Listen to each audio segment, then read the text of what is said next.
Welcome back to Business. I am. You're still watching Metropole Television, and we're still in conversation with the Telkom CEO, Mugo Kibati, on the new direction for Telkom Kenya. Just before we went on a break, we're talking about what you intend to achieve in the long term with the balloon internet services in Kenya in partnership with the Loon LLC.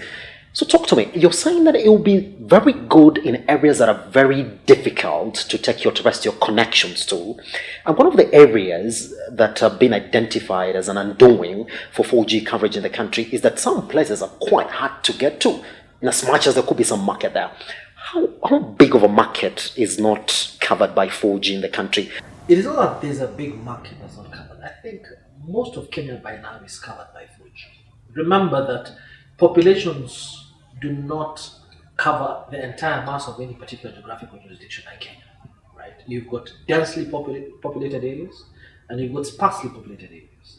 And typically the terrains that are challenging, that are mountainous and all, are typically sparsely populated because human beings are survivors, so to speak.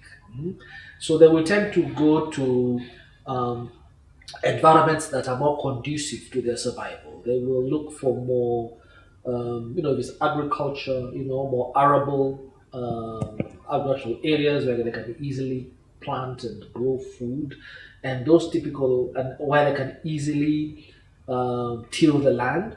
So if it's mountainous, difficult areas, or where the land isn't arable, you'd hardly find populations there.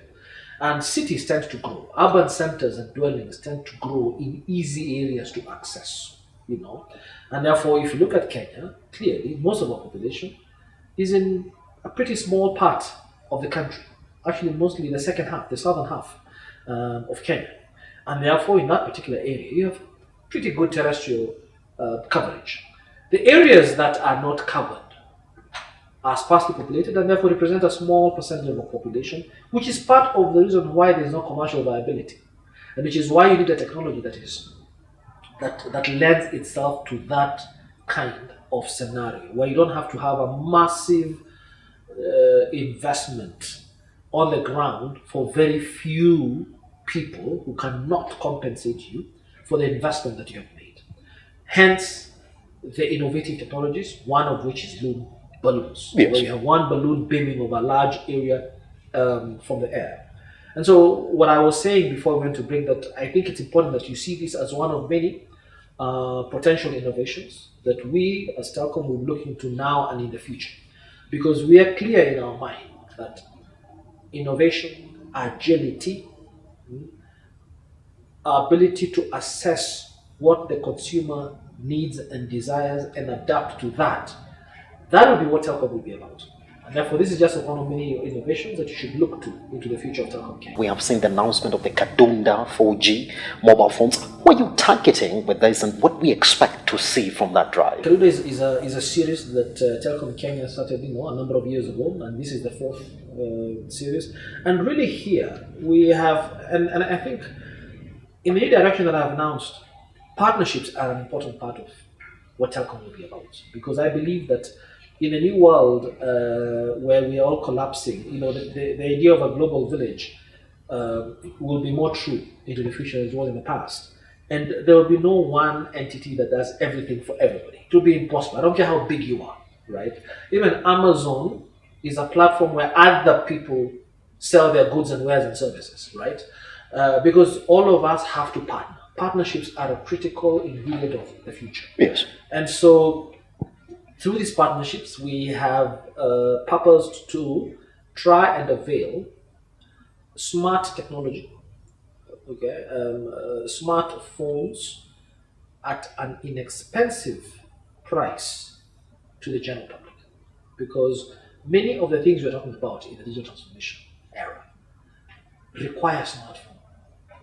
You don't have it on your feature phone, right? And so people who have to rely on feature phones simply because they can't afford the exorbitant pricing of smartphones are left out of all these exciting developments we're talking about, including virtualization we're talking about, the convenience we're talking about, brought about by technology.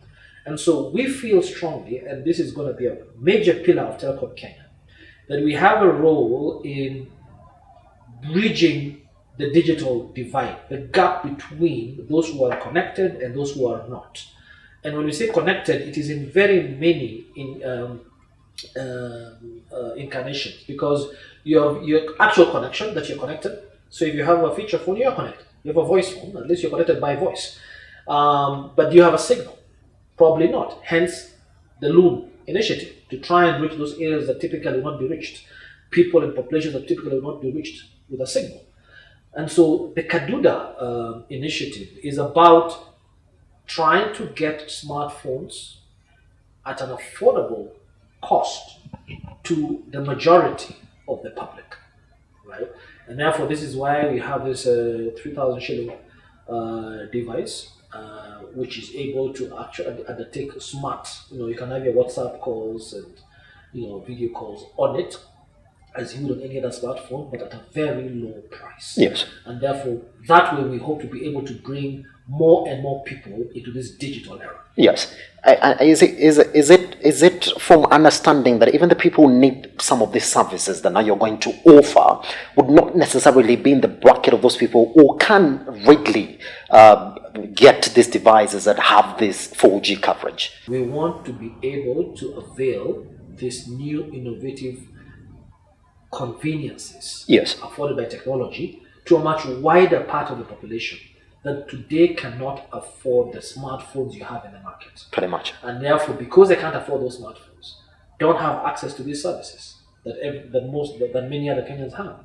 So we want to really reduce the population of the unconnected. And again, let me repeat, we need to broaden the definition of connectivity or connected, right? Because again, one would argue that if you've got voice connectivity, then you're connected. Then you're connected. But that's not enough. It's not sufficient. You need yes. data yes. connectivity. Mm-hmm. And you need sufficient data connectivity. And you need to be able to have the ability in your phone to manipulate the data connectivity. And therefore you can have your video calls, your WhatsApp calls, all those types of calls and engagements, pictures, and and therefore by doing that, you can have communication, online learning. Of course, it's not always ideal, but it is something that it is your phone where you're communicating with your potential teacher or employer, right, on that particular phone. And as we do this, because this is going to be something we're going to really be accelerating in the months ahead, we want to give people a taste of what is possible and what is being made possible by technology. For every new drive, there has to be a way of achieving that drive. Are there any major announcements that we're going to get from you in terms of the strategic partnerships you're going to make in the coming future that are going to make possible the various areas that you're trying to target now? If there were, would I tell you? Would you tell me? No. If there were, I will tell you at the right time. So all I'll say is something is cooking. All I'll say is watch this space. Something is cooking. Let's take that message home. All I'll say is watch this space. All right, let me ask you this question. Yes, you operate in a space that you're not operating by yourself, that even with your new drive, you're not going to be essentially there by yourselves in a nutshell or in that cocoon. So what we expect to make you stand out, this new Telkom Kenya, what is this thing that is going to shine in the darkness? Anybody who believes or thinks that they're going to move into the new digital era by themselves without solid partnerships of every hue. Some partnerships will be tactical, some will be strategic. There'll be all sorts of partnerships, and I expect that to happen. And this is why we are saying that we are going to grow into a technology company, not where telecommunications is just a part of what we do, right? An essential part of what we do, but only a part of what we do, because we really will be a technology company. And to do this, partnerships will be our absolute necessity. And we're pretty clear about that. And you will see that we will announce again tactical, strategic partnerships in the weeks and months and years to come, depending on the particular initiative that we hope to undertake, depending on the objective that we have, depending on the magnitude, of the task at hand, and our ability to either do it internally or with partnerships. Yes. So really this is going to be, the future, partnerships is going to be central to what we should do in the future. Are there any consumer driven initiatives that we're going to see from Telkom Kenya as you move into this new era as well? Definitely. That is specifically targeted just to bring somebody on. The answer is definitely yes. Yes. Fantastic. Brilliant. You'll have a specific announcement when the time comes. Fantastic. All right. Let's start from, yes. I guess I should have started with that question. That yes, you are starting this, and you did start it at a very, very critical moment when the world was going through a COVID-19 pandemic, which also nobody knows exactly when we're going to come out of it or how we're going to come out of it. Are you upbeat right now, trying to come up with this new strategy at this particular time? As I said earlier, we have been visited upon by a pandemic, the likes of which we have not seen in our lifetimes. Yes. In yours. Yes. And the likes of which have not been seen in the last century. And it has been with pretty dire results. Deaths, people have lost loved ones, people have lost jobs, businesses have completely collapsed, entire sectors of economies have collapsed globally. And of course, Kenya has been affected as well. And so it is something that I hope and pray we will get out of sooner rather than later, especially for the sake of those who have been losing loved ones and their jobs. We need to come back to an economy that is vibrant. Yes. That said, obviously, with every with every cloud is a silver lining, as they say.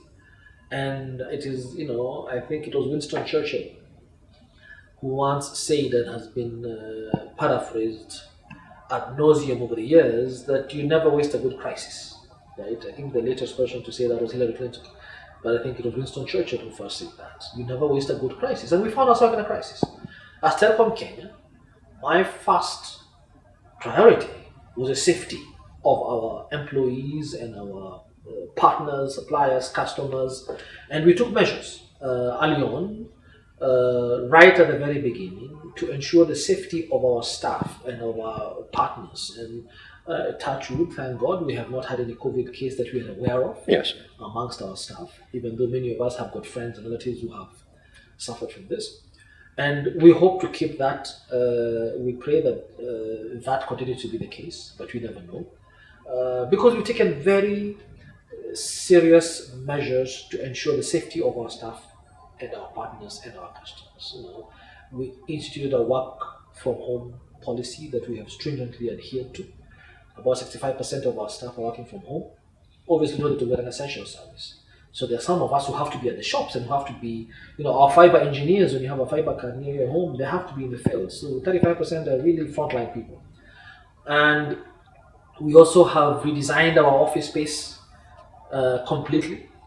Even where you are right now has been completely redesigned in order that when people come back, we shall be the safe space. We've instituted protocols, and we have, we've supplied PPE, protective equipment. That has been a complete change for us. But we have also said, look, what can we glean out of this? And indeed, the strategy that we have announced, the new direction we've announced, has partly been informed by some of the lessons of this particular period, right? I mentioned earlier the acceleration of pre-existing trends in technology. The fact that what we thought would happen in 5 years is now happening in 1 has made us say, wait a minute, let's completely take a look at Telkom and do things completely differently. And let's really organize this business and this company to be able to prepare for the post-COVID era. And I believe, and as I say this, that it will be a lower touch, lower contact era. We will have more virtualized professional and social interactions. We now have people, I'm sure you are all part of it, that we have family engagements that didn't exist before. Indeed.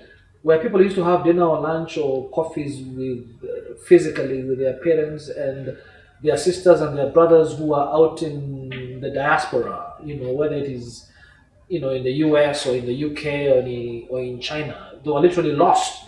Now people have virtual Zoom, Teams calls, perhaps on a weekly basis with people across the world. People are not going to give up that. That has been a new positive development. That engaging, you're unable to engage physically, but in a way you're engaging more virtually with people who you never used to talk to or see. And that is, you could give a myriad examples of that kind. I can tell you a lot of CEOs and CFOs are going to cut down their international travel budgets.